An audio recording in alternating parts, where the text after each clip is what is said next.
Nah. We are live.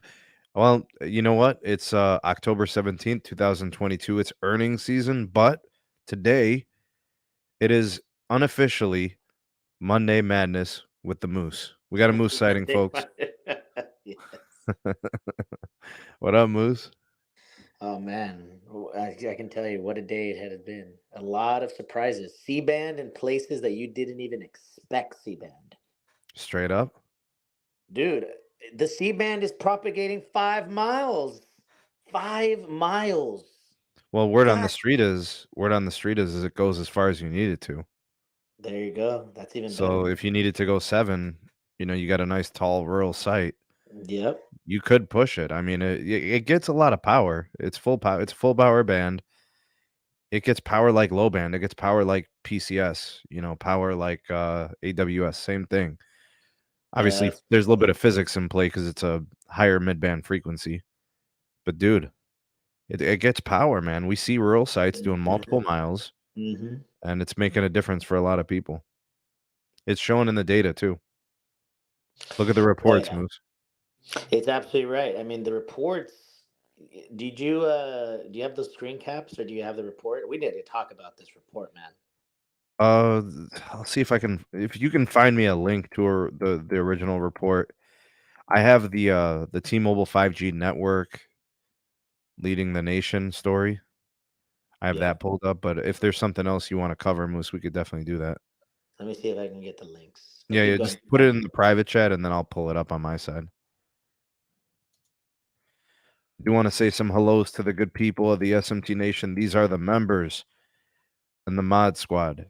Alright, so hashtag members, hashtag mod squad, hashtag 2Live crew. We got David. We got Mr. J in the house. Good to see you guys. MS is here. Kazi's in the house. Mark, glad to have you here tonight. Mr. RF Waves is here. Good to have you as well.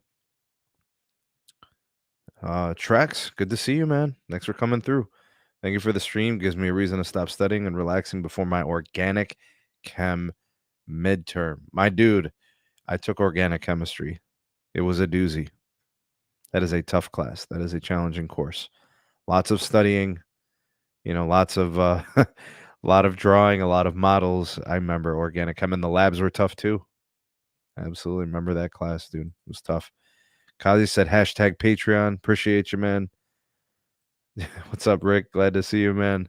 Oh, and we got our newest member, Leo Gaming 83. Appreciate you, man. Thanks for becoming a member. And big shout out to the other 20 or so members here to the YouTube side. And of course, hashtag Patreon, Kazi was stating, and big shout out to the Patreon supporters as well.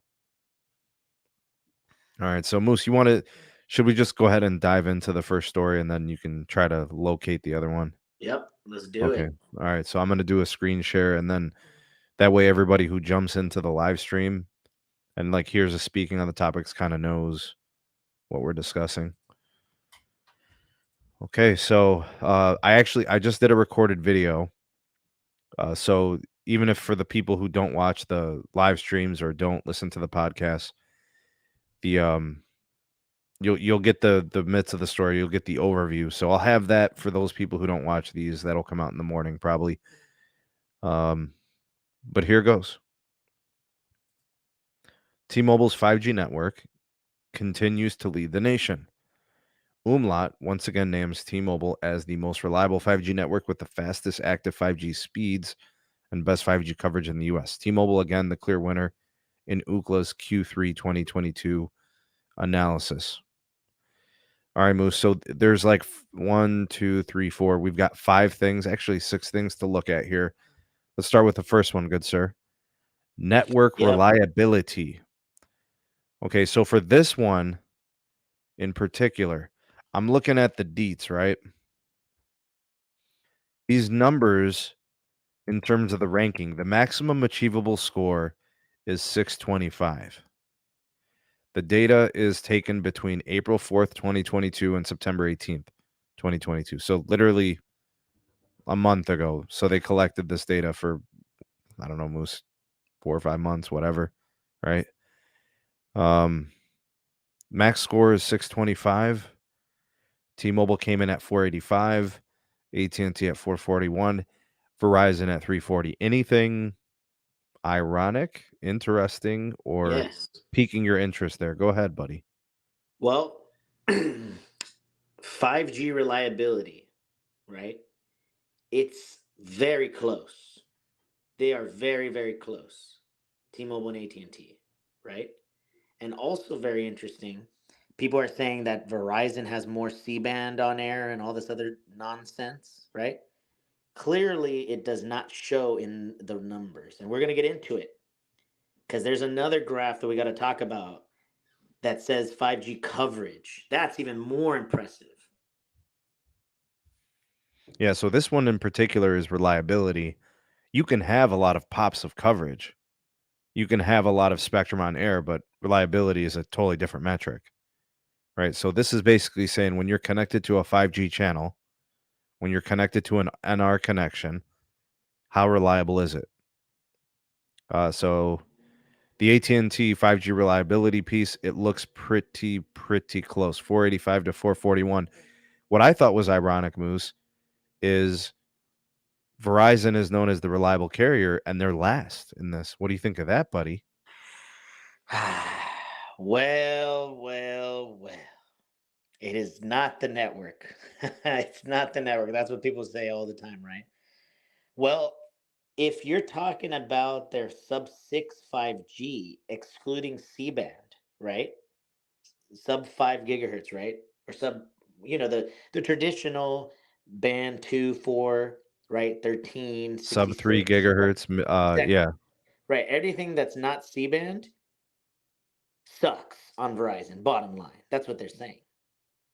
Because the majority, actually, by September 18th, the majority of the 5G for Verizon should be C-band. And it's saying that it's not reliable. Damn, that's a big deal, man.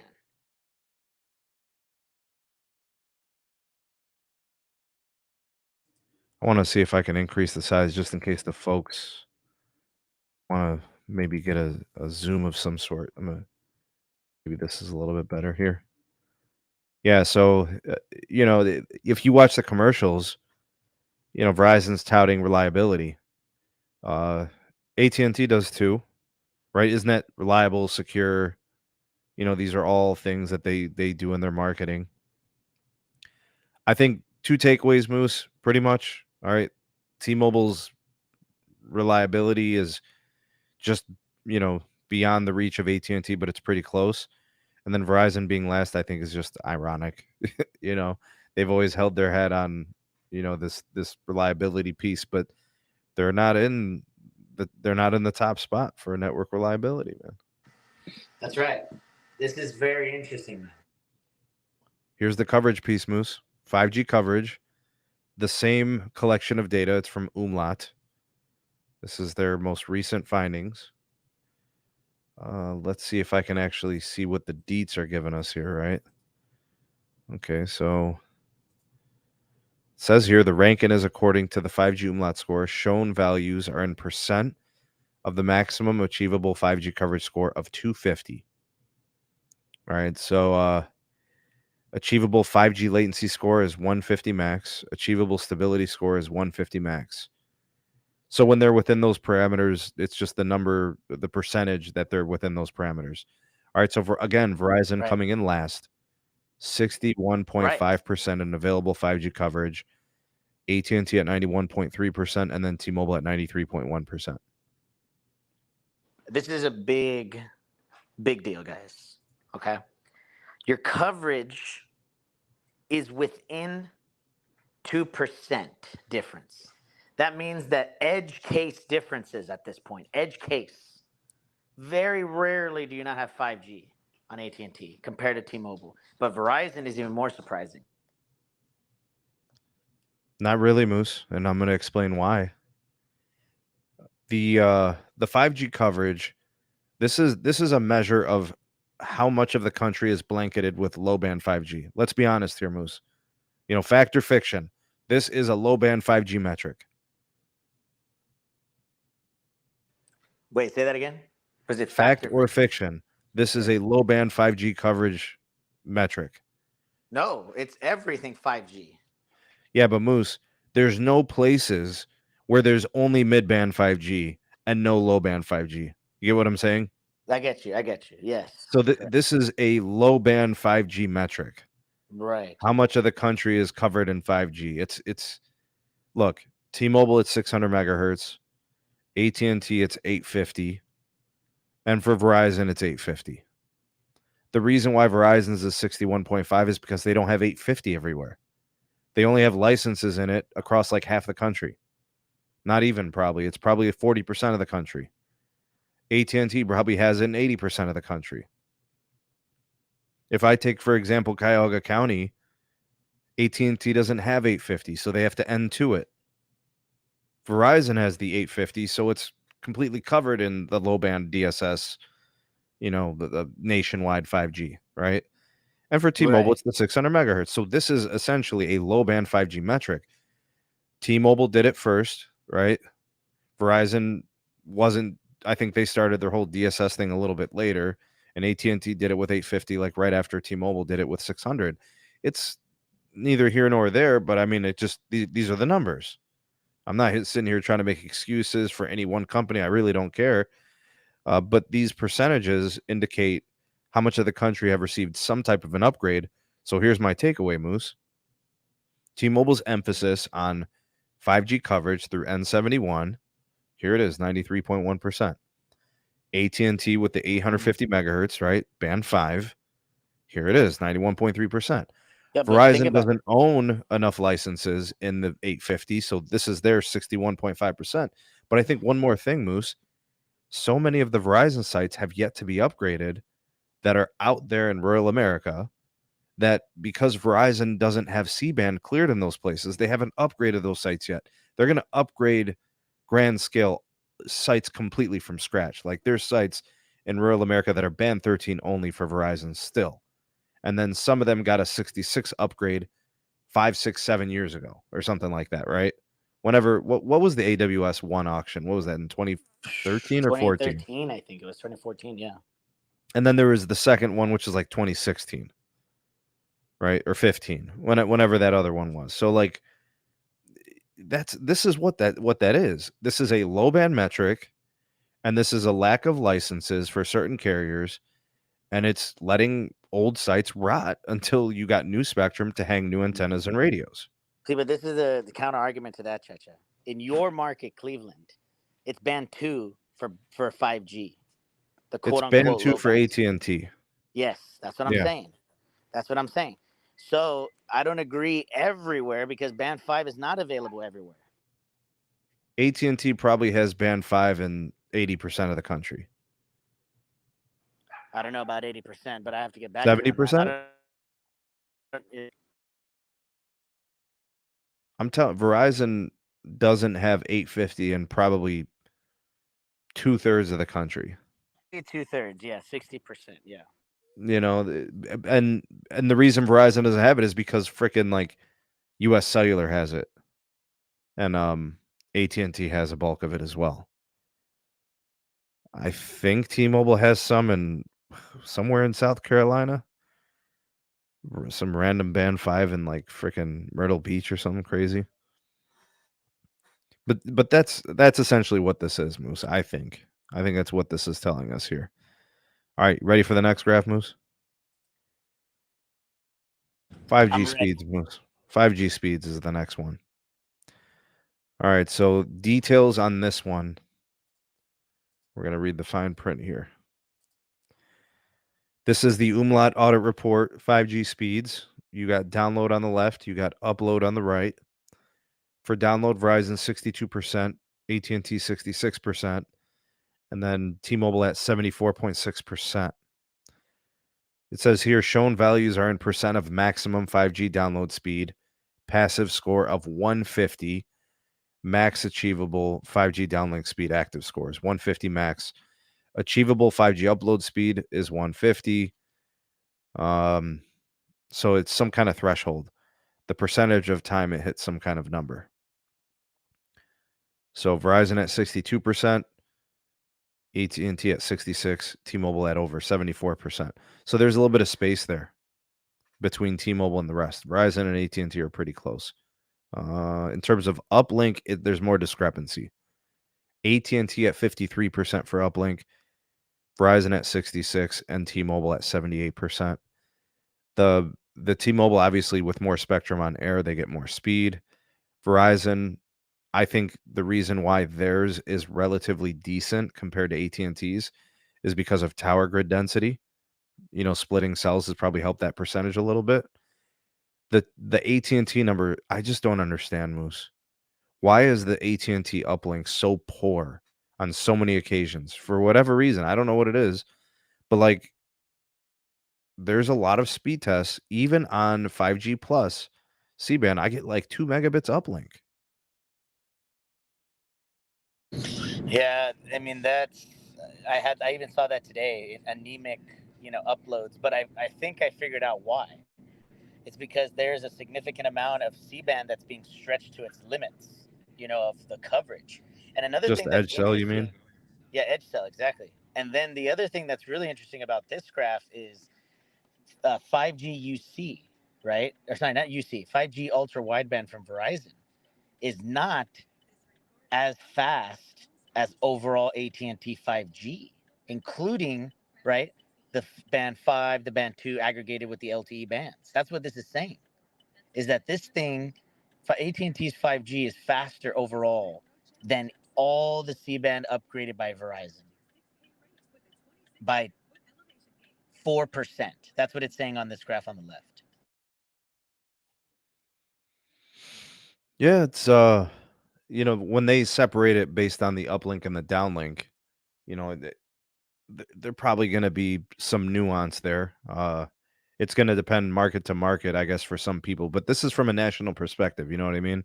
So when they aggregate all the national testing, they pull together all the data. Remember, this is crowdsourced stuff, folks. This is nobody's drive testing this. Right? This is all the data that's taken from these apps of crowdsourced data where they just collect it all the speed tests, and then they aggregate it, they put it into these categories, and then they just sort it. So it's not like Root Metrics where they go to the carrier stores, buy phones, and then test at like 50 locations inside around a city and then all over drive testing the city. All right, Moose, this next one, sir. This one is 5G availability. All right, let's read the deets on this one. For 5G availability, it says based on analysis by Ookla, data of median download speeds reported for Q3. So this is median download speed, Moose. We got Verizon at 32%, AT&T at 60%, and T-Mobile at 69%. What's your takeaway, Moose? Well, I have a feeling that Verizon, because it's such a skinny channel on band 5, band 2, they're not primarily using that as a anchor band all the time, right? Because 32%, that's really low, man. I mean, that is anemically low, especially because there's no way that 32% of the time people are on ultra capacity, ultra wideband, right?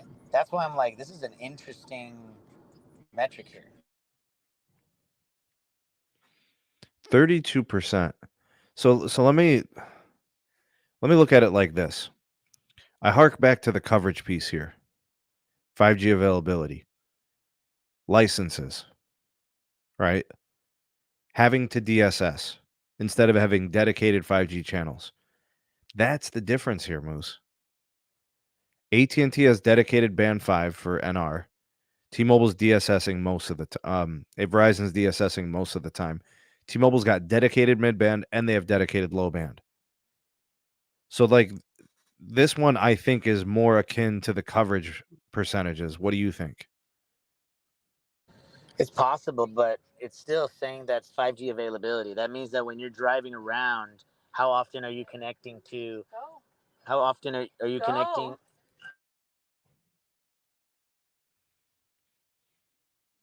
Yeah, I don't know. I would also want to know based on devices too. Like I know that Verizon says that they've got almost 60% of their devices on their network are 5G. Yeah, it's like whenever the device connects to 5G. That's what I think about this 5G availability is. That difference between Verizon and AT&T is massive. It's even bigger between Verizon and T-Mobile.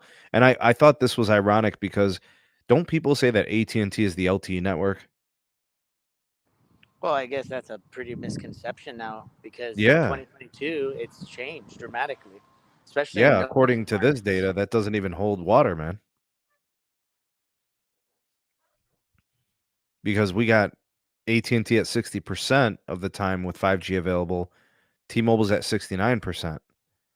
Verizon's the LTE Right. network based on this data. Damn. I mean, the numbers are the numbers. I'm not here to argue the numbers. I mean, unless they fudge the numbers, but I can't prove that. Right? It's not my business to disprove their data. All right, Moose, next one. This is 5G performance. Ookla Speed Test Intelligence Q3 2022. This says data of median download speeds, and it rated them by the megabits per second. T-Mobile at 193, Verizon at 119, and AT&T at 81. Wow, that's a lot of variance there, Moose. What do you think's got AT&T so far behind the competition? I think it's the in the ultra uh, wideband areas, right? You have the millimeter wave, right? So that increases the average. Sure And does. Yeah. remember, 20 megahertz on C band is a big deal, right? We've seen it peak at 800, 900. So for the moment, this is tracking exactly according to plan. However, once it's 80, or even 120, 120, plus all the LTE bands, right? From LTE, right, that are aggregated, or as many bands as can be aggregated, like band 2 aggregation. That's a 20 megahertz slice in a lot of places, right? Yeah. I'm pretty sure that this average is going to be knocked down dramatically. So T-Mobile comes in at 193, a testament to their 5G UC build, right? The 100 megahertz channels. A lot of places are going to get a boost with the new spectrum they got in the most recent auction in Spectrum 108. They're looking to early clear that and get those licenses going and live from the FCC. They got to get approval. They get that. It's probably going to come up a little bit because a lot of places that only have 40 megahertz of N41, they get bumped up to like 60 or 80 megahertz. Some places, maybe they'll move up to 100. And once you get into 100 megahertz channel, Moose, you're now talking gigabit speed, pretty reliably, right? You give it proper backhaul, you go multi-gig backhaul, you can really push that. So, and I think you were smart and wise to mention the slight spectrum discrepancy between Verizon and AT&T. Verizon's N77, their C-band channel, it's at 60 megahertz. AT&T's at 40. We don't see an aggregation of DoD and C-band yet. If we did, Moose, what happens to that AT&T median? Doubles, if not triples. See, that's what I'm talking about, bro. I agree. If you go from 40 to 80 megahertz by combining both parts of N77, slam dunk. You're going to see them jump up to 125, 140 megabits per second. Easy. And we know that AT&T does good backhaul because they own and operate their own fiber business. And they run their own fiber to tower sites, and they own their own tower sites in some instances. They're the enterprise guys. They're the business guys. They're the fiber guys. So, yeah, I would expect the number to be higher than Verizon's. But, let's call a spade here. Verizon's channels are going to deepen as well. I'll be on 140 or 160 megahertz here for Verizon. And then for AT&T, what are we going to be at, Moose? We're going to be at 80 C-band, 40 DoD. We'll be at 120. So it'll be pretty close. Yeah, it'll be pretty close. T-Mobile is going to continue to densify, right? They're going to build out their network. They're at 100 and 140 or 160 megahertz of total N41 here. They're only doing 100. I haven't seen the aggregation yet, the 2N41 aggregation. So that'll be exciting to see when that goes live. But T-Mobile's not going to be like, I think it's important to note here, while Verizon and AT&T are closing gaps, T-Mobile's still way out ahead. Like they had a huge jump, Moose. The Sprint merger, I to me it's an acquisition. To me it's really a 5G stimulus. Like they got a big boost by being out in front for 2 years. It goes to show you that.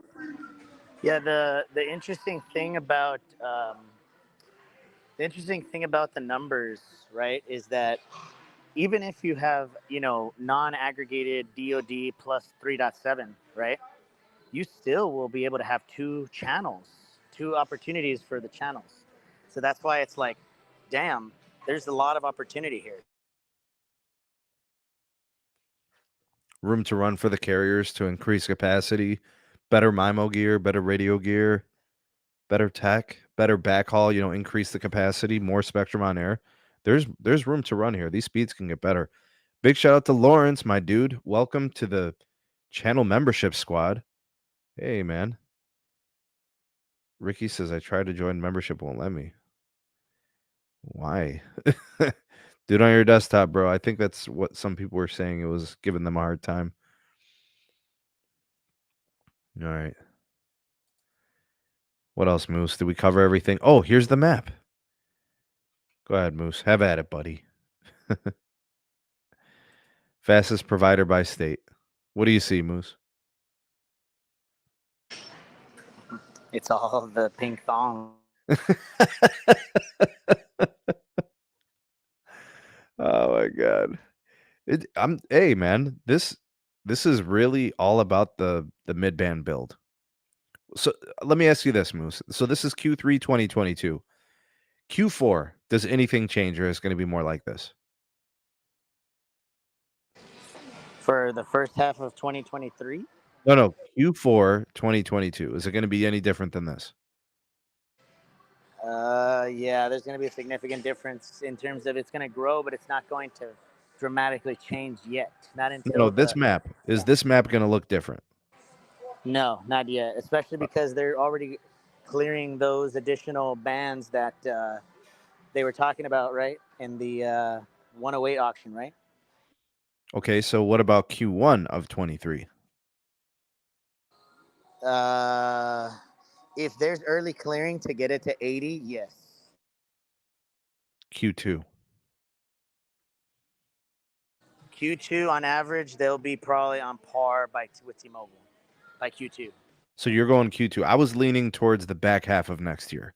I was leaning more towards like conservatively Q4 of 23. But I think because Verizon seems in like they've got intentions to get stuff early cleared. They've got a tendency, right? They're paying to get stuff repacked quicker. I could see maybe Verizon sneaking in a couple of states, maybe Q3. AT&T, it depends when they start aggregating, man. We need the full N77 access, Moose. We need a combined channel. Inter-band aggregation. The fact that we can't get all 80 megahertz in my market.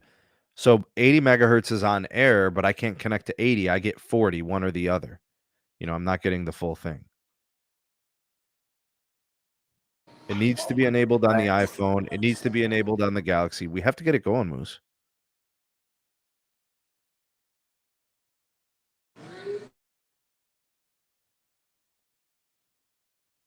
Damn, man, that's crazy that there's other providers for Montana and North and South Dakota. Hey, we just got a super chat from Anwar. Well. Oh, man. All right, Moose. We did that one. We did it good. Yeah. Okay, so what else did you want to cover today? I know you mentioned you wanted to talk about the impact C-band was having. I mean, I'll tell you right now, I'm at the gym here, and I was not expecting to see C-band here in SoCal in the gym here, but it is here. It is on, and it might be edge, but again, like I was telling you, right? It's edge, and it's you know, is there any issues with the upload right now? So far, so good, man. Actually, See, you know there what you I'm gonna go. do, Moose? I'm gonna pull up the I'll pull up the story here so everybody knows what we're talking about. All right. So, what is C-band doing for AT&T? What is it doing for Verizon? Thanks for the super chat, Onwad. Appreciate it. Here's how 5G C-band deployment has changed Verizon and AT&T performance. This according to a new report from OpenSignal. Speed measures taken from March and September of this year. Since March, AT&T's users' 5G download speed has increased by 34%. 5G readings at UC band has increased from 4.6% to 30% in the same time frame. Verizon, 5G download speeds up almost 16%. 5G readings increase from 16 to 50%. AT&T is narrowing the gap. Aw, snitted app. We got another super chat. Can we get a moose clap before the stream ends? Oh shit! God damn. Oh shit. Thanks, Moose. And big shout out to the homie Ted Soleil. He's back. I was a member of Medi. What the dude? Yo, Ted, I jumped on your live stream late and you had ended the stream, and then it's like it was telling me that I wasn't a member on your channel anymore. So I don't know what happened. It must be a payment issue or something. But I'll get that figured out, man. I'll get my membership back going. I don't know. Something must have happened on the business side of YouTube.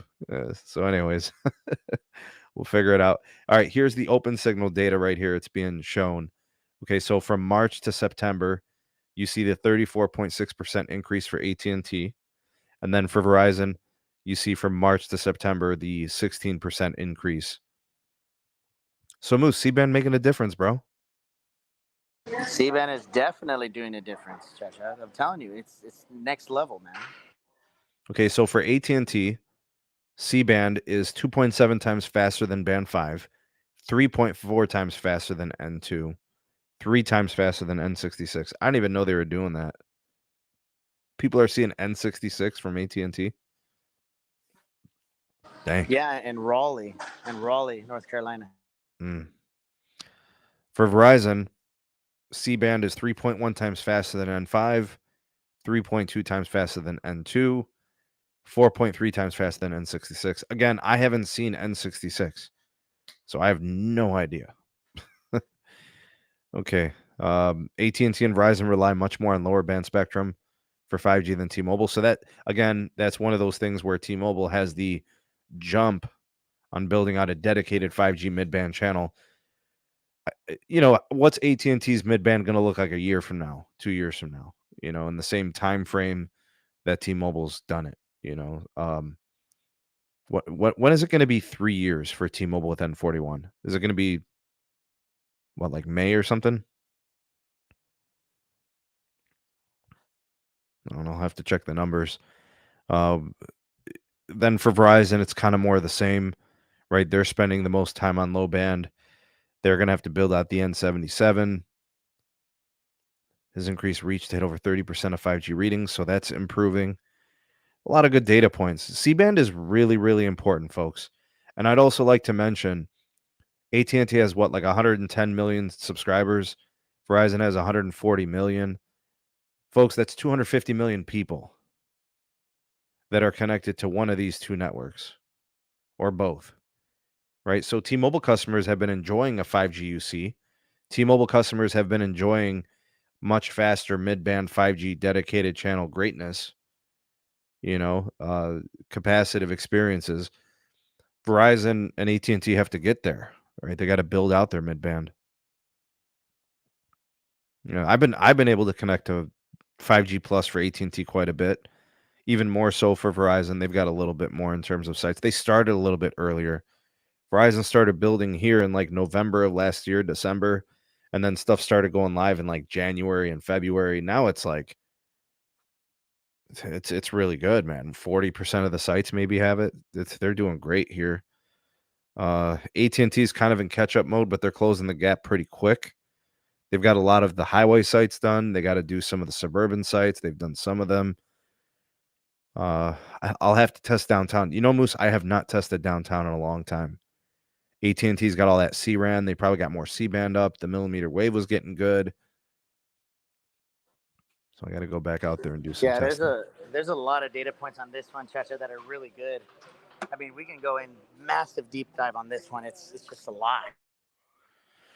All right, so Trex, I want to push back a little bit. You put what T-Mobile has done in the time they have. It's unheard of. We have to give them credit where credit is due, even if they are not on par with Verizon and AT&T. Okay, so it's unprecedented for T-Mobile. I would argue that if AT&T was to keep up its pace that it has right now in Cleveland, they'll have more 5G plus than T-Mobile has 5G UC by like January of next year. So I don't know about unprecedented. To me, in my market, the fastest moving carrier is AT&T. Verizon started a few months ahead of them, so they technically have a little bit more. But they can both pass T-Mobile probably by like January of this upcoming year. Verizon they'll probably have parity with 5G UW with T-Mobile 5G UC in like November or December. I'm not even joking. That is not an exaggeration. There's a lot of people that they'll say this and they'll say that, but I mean, I can drive test and live stream and show you guys, how these networks are built here. T-Mobile's probably reached 50 to 60% 5G UC, which is pretty good. Verizon's at like 40, 45%. AT&T is probably at like 35% maybe. They're closing the gap really, really fast. Which, by the way, folks, it's not to poo-poo T-Mobile. It's to celebrate how important T-Mobile's success is to making Verizon and AT&T compete. Don't get it twisted. The only reason Verizon and AT&T are working so feverishly to upgrade their network to more 5G is because T-Mobile has been punching them in the mouth for the last couple of years. They've been bragging about their 5G leadership, and maybe Verizon and AT&T have taken it personally, which is the best thing for all of us as customers. We want our networks to be excellent. We want our networks to be better, and this is how it happens. One company gets out in front, the other companies want to compete. MS, thanks for the super chat, broski. Is the new FAA objection going to derail Verizon and AT&T? That's a good question. The answer to that is, with confidence, no. I think at some point, whether it's the FCC or it's the carriers or it's a combination of the FCC and the carriers, they have to stop being nice. And they just have to tell the FAA to just shove it. I don't really care what the FAA has to say and all that. Enough of that nonsense. They've had their chance to upgrade their altimeters if there really was a threat. If they don't do it, then it's just straight up negligence. And that's one of the things that I wanted to bring up, Chacha, is that there's a site by your airport that's still not on 10 plus months after it's already been upgraded. Oh, it's been months, man. That permit was put in a year ago. That hardware was installed many months ago. It should have been live many months ago. Seriously, Moose, I've seen AT&T sites get upgraded in a few days. The sites can be broadcasting 5G plus live in 72 hours.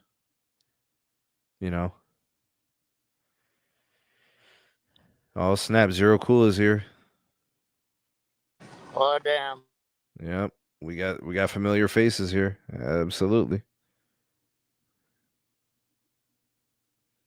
What else we got? Anybody else here? I didn't miss anybody, did I? Baby Yoda's here. Lawrence is in the house. Appreciate you guys. Yeah, and we got Pete too. Appreciate you, Pete. Thanks for coming through, man. Yeah, I don't think, and you know what? MS brings up a point. What would the numbers be, Moose, if all those sites were on by the airports? See, so this is the thing that it's interesting we bring it up because I was mentioning to you before the podcast. There's some sites still 2 years later, right? 2 years since the merger that have yet to get N41 upgrade, but let alone N71 upgrade. There's still sites. So from T-Mobile. So if they add all those sites that are near the airports, it's not necessarily about coverage at that point. It's about capacity, right? You are missing a crucial capacity gain by those sites being off.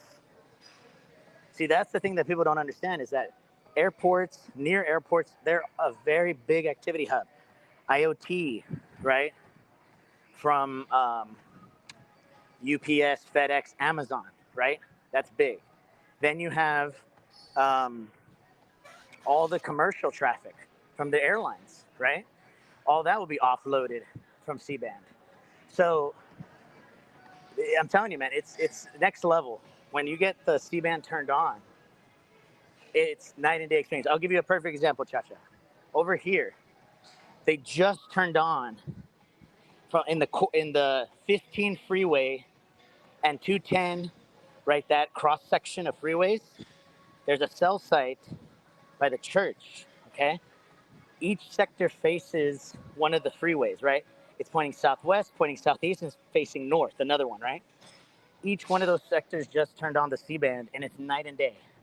300 Mbps, when before it was under 20 all the time with a 10 gig backhaul. That's how you know this thing is flying. 10x the speed. Yeah, when it's done right, 10x, absolutely. Big shout out to Blind Tech Adventures. Thank you for another phenomenal super chat, man. That's a super sticker, the $50 variation. Thank you so much for that super chat. Always so generous, and we, graciously appreciate that so much. Thank you, man.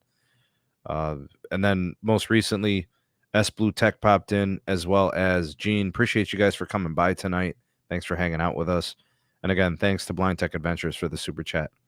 Always financing and sponsoring these live streams, man. So we don't technically have sponsors for the live stream, but might as well be Blind Tech Adventures. Seriously, might as well. Good points, Moose. You were discussing the network optimizations and the builds and the upgrades. So we were already talking about the C-band piece. There was actually this piece of news that slid by us on Fierce Wireless. Former C-band Alliance executive was speaking on the recent developments with the FAA.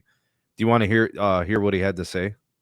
Oh yeah, let's definitely talk about that. Okay, all right. So here's what he had to say.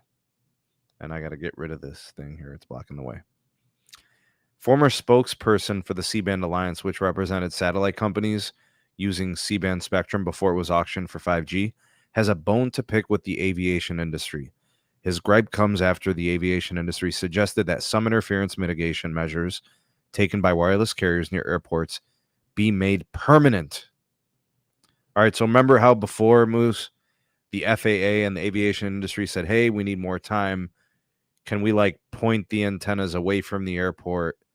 Can we can we power them down? Can we point them down? Don't blast them off into the horizon, blah, blah, blah. Remember how they said that was going to be temporary till they got everything worked out? Well, they want it permanent now. They want it permanent. They don't want C-band around the airports. It's not going to happen. There's going to be a massive lawsuit if that happens. I'm telling you right now. And this is what's going to happen. AT&T, Verizon will sue the FCC if that happens, because that is extreme negligence on the part of the FCC to allow another agency to dictate how they administer the frequencies for the United States, because that job falls 110% on the FCC, right? It's like, imagine if the Agriculture Administration tells the FAA, oh, you cannot fly here because it's causing me issues, for my land or for the farmland or whatever, you know what I mean? It just doesn't make sense. So None at all. None at all. Right. There's so many holes in their claims. And then worst of all, Moose, you know what it boils down to? They want the carriers to pay for the upgrades to the radio alts. That's what this boils down to. Like the carriers just spent $80 billion on the spectrum. You think they want to upgrade your radio altimeters on your old ass airplanes? They are crazy. So, Moose, check this out. All the things that I've been saying for the last year, this dates back to like November of last year. Remember when all this started, bro? Bro, I even remember the date, Moose. You ready? November 26th. Tell me I'm wrong, bro. Nope, that's exactly when it was. Remember, It's we had an pierced in. emergency podcast. I'm not even joking, dude. It's like tattooed in my brain. It was like the last week of November. Yeah, And we had an remember that the emergency. carriers wanted to turn it on in December, like December 10th, remember? Yeah. This was an emergency podcast last year. Yep. We went live and we were like, this is ridiculous. That on the 11th hour, actually not even the 11th hour, it's already the 12th hour. It already is the next day. And they're already trying to do this. No. Look at this BS, Moose. Look at this BS right here. The aviation industry said it's working hard to meet deadlines to retrofit the old altimeters, but suggested codifying some of the telco measures, such as preventing antennas pointing 90 degrees above the horizon and maintaining the wireless spurious emissions in the 4200, 4400 megahertz band consistent with current mitigations, which they don't think would comprise wireless operators' actual use cases. Screw them, dude. Screw them. Here's what that executive from the C-band Alliance said. I swear these are quotes. It's ridiculous, he said of the aviation industry. Okay, I'm going to say this. I'm going to read this next. You tell me who has been saying this for a year. They had 5 years to swap out altimeters. The ones they have are almost like they're designed and intended to receive interference. And it's entirely technically possible to make a receiver that rejects an adjacent channel's interference. They should have started changing out alts in 2017. They would be done by now. I swear, bro. I can't tell you how aggravating this is because I've been saying this for a year. They knew. They were at those meetings with the FCC. They were at those meetings with the C-band Alliance and the satellite operators and the carriers in 2015, 16, 17, when they knew this was coming. And they have done absolutely nothing for 5 years. 5 years, bro. They didn't put any filters. They didn't change any altimeters. They BS their way. They showed complete incompetence. You know, to be honest with you, Moose, whoever is allowed to force the issue, they should fine the FAA. They should fine every single member of the Aviation Association, every aviation company, owner, operator of airplanes. They should fine them. Not only for wasting time, but for hindering the development of 5G networking and preventing us from being competitive internationally. Yeah, the biggest thing that I can say about this one is that you're absolutely right. If we had the inventory, and if we had the start in December, like instead of February, when the real push happened, that's when I believe, we would be ahead of by effectively 3 months, right? Because the supply chain would be there, right?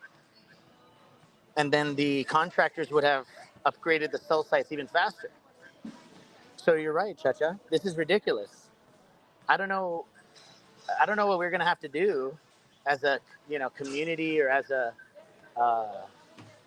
maybe it's by not shipping through air, right? You have ground options on both FedEx and UPS. Well, here's the thing, Moose. The in terms of like the C-band operation, right?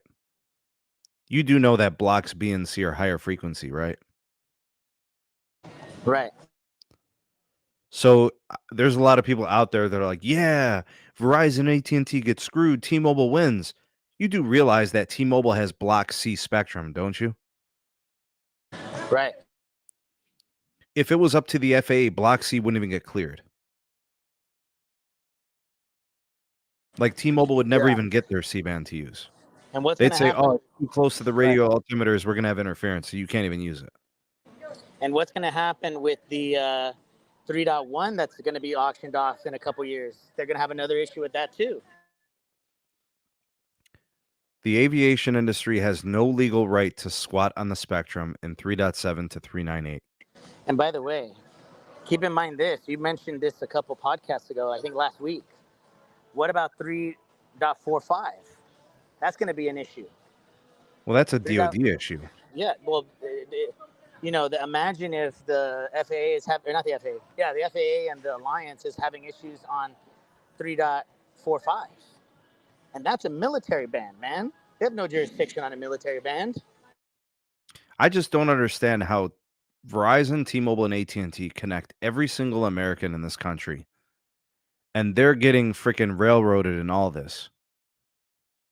They're getting screwed out of their $82 billion investment. I've been saying this for a long time. These carriers did not pay $82 billion to be using their spectrum situationally. They need to put this stuff at airports. People need to get their ride-hailing services. They listen to their music. They get on Apple Music, Spotify, whatever. They start watching their entertainment. They're making calls. They're using data. They're connecting to map services. You're telling me that an $82 billion receipt isn't good enough to be able to use at an airport? I really wish that the FCC would just grow a pair and just come down hard on the FAA. Just come down hard on aviation. Make it hurt. Embarrass them in public. Dog them in front of all our representation, including, Congress, Senate, whoever wants to get involved. We've already heard the president speak on this. Grow a pair. Dog them in public. Say, we are the FCC. This is our job. We had an agreement. We set the rules. We have hundreds of megahertz of guard band. Change your altimeters or deal with the quote unquote interference risk. That's your problem. $82 billion to be told that you can't put your spectrum on air by the airport. These people are crazy. That's like me selling you a parking lot, but then telling you can't park your cars there. How does that make any sense? Pete says Senate is too old to know how spectrum works. You ain't lying, bro. What do we have an FCC for? And by the way, no love lost, but Peter, what is his name? Buttigieg, that guy for the Department of Transportation, he came out and stuck his neck out for the FAA. That was stupid. That was really dumb. Now he looks stupid. So not only does the Department of Transportation look bad, so does he, so does the FAA, so does aviation. They all look stupid. And you know who looks good? The carriers. Because they played nice. They played nice. They said, yes, okay, fine. They pushed back the launch to January, from December to January. And then they said, okay, fine. We won't point any antennas at the airports, and we'll power stuff down and all. They played nice. It's commendable. It's all fine and dandy. AT&T and Verizon being nice. But there's going to come a point where this is going to drag on and it's going to be lollygagging. And like T-Mobile's going to be like, yo, we waited 3 years. Why can't we use our C-band? Is that when people are going to care? When T-Mobile still can't get their Block C going and they want to use their 40 megahertz in those markets and they can't?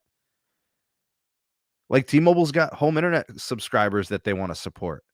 They've got mobile traffic they want to support. This is really going to happen a year from now in 2023. We're still going to be going through this.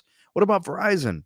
They want to offer a fixed wireless access product to people. People want competition with DSL and cable and satellite services. There's a lot of socioeconomic folks that would love an opportunity for Verizon fixed wireless near Newark Airport, near LaGuardia, near JFK, and they're not going to be able to take advantage of it because of the rules that they're putting in. I swear, Moose, if I was T-Mobile, I would literally be like, "Hey, look, we got to get to 300 megabits per second in California, and we can't do it without C-band. So you guys better just stop the nonsense, get out of here, get down, lay down. We got a network to build." Same thing with Verizon, man. Verizon's trying to upgrade their stuff. They're early clearing stuff. Like, they're motivated. AT&T's working with them. They're all trying to do stuff. Pete says, "Who wants to be near LaGuardia?" Oh, man. Dude, I'm telling you, man, there's so many places that, unfortunately, because of their proximity to the airports, they're not going to be able to take advantage of the fixed wireless because C-band is not able to be turned on. Boom. We now have an issue. And you're right about Buttigieg. He shouldn't have intervened at all.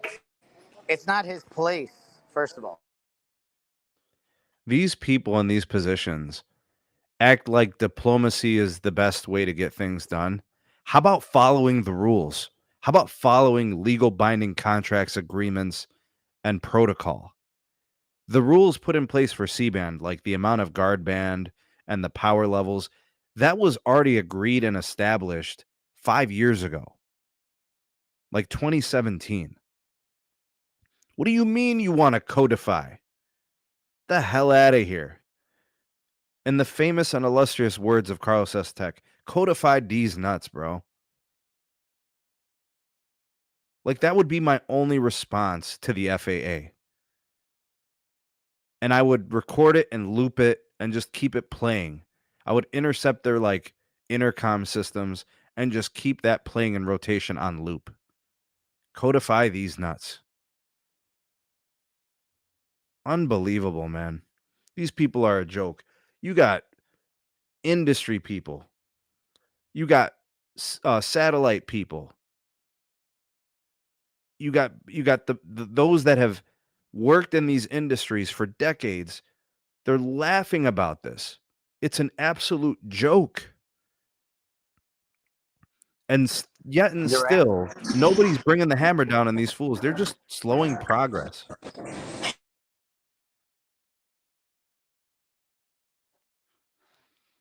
I'm serious, Nikki. I'm serious, bro. Get that recording, put it on a loop, and just keep it playing on their intercom system. Codify. Man, please.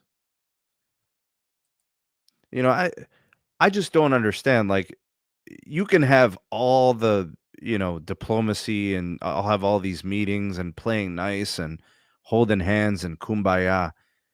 Why do we pay FCC commissioners to do their job? To be told that they can't do their job? So why don't you just disband?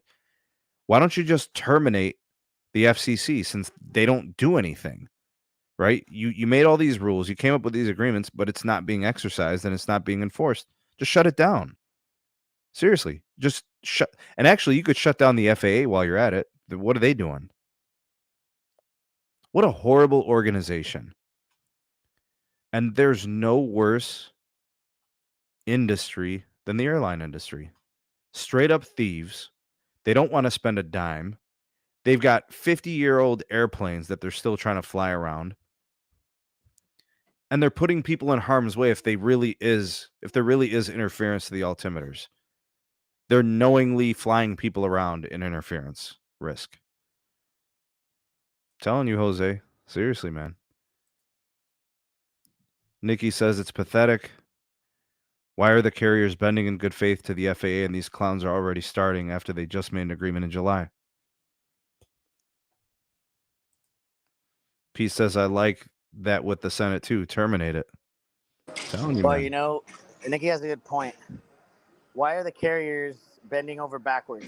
Why, Sneed? Is it because they want to have leverage to say, hey, we in good faith did X, Y, and Z for this long? Enough's enough. Lawsuit time? Is that what they're trying to do? I Or, have, can you talk to me? I think they are hoping they don't have to hire lawyers because if they have to hire lawyers, that's millions of dollars in unnecessary spending. They're hoping that this goes away and the FCC actually does its job. They'd prefer not to hire lawyers. By the way, in the public, Moose, if lawsuits get involved, how dumb does America look?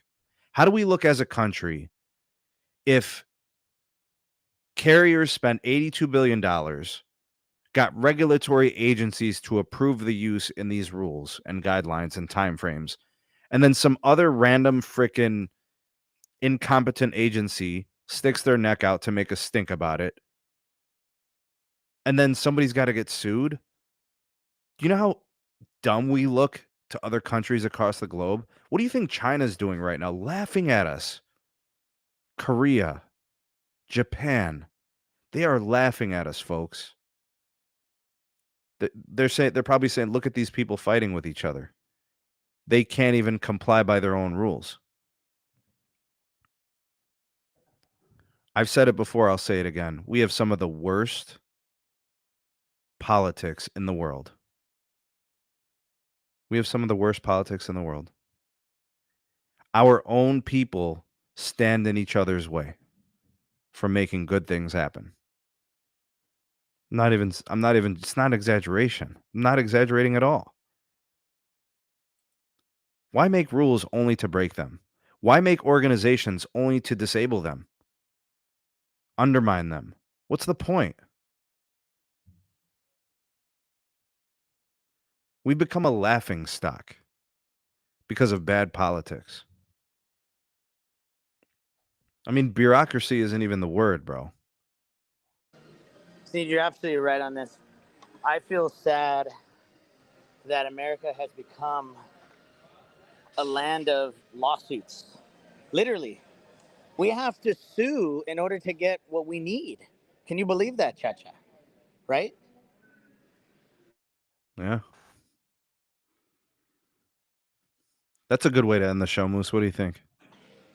I'm loving it, Chacha. I apologize that I wasn't at home to be more vocal, but more anecdotals to come. Very pleasantly surprised of the C-band expansion, and it's only beginning. It's only beginning. But definitely we'll be talking and reporting back, hopefully with some speed tests above 600 Mbps. That's the goal. Yeah, excited to see that, Moose. Thanks for coming on the show and Thank you. hanging out. Appreciate you being a part of it, man. Big shout out to all the members on the channel, all my mod squad, and everybody that was here for the 2 Live crew, the 113 people watching this right now. Thank you so much for being a part of the community and also a part of the show. Big shout out to all the new members tonight, all the longtime members, all my Patreon supporters, all the viewers, subscribers, commenters. You guys are the best. And we'll see you guys soon for the next edition. Hopefully one no later than Friday. We might have one between now and then, depending on the news. We do have earnings season coming up next week, so keep it locked and keep it tuned to the SMT. We out this piece. Later. Peace.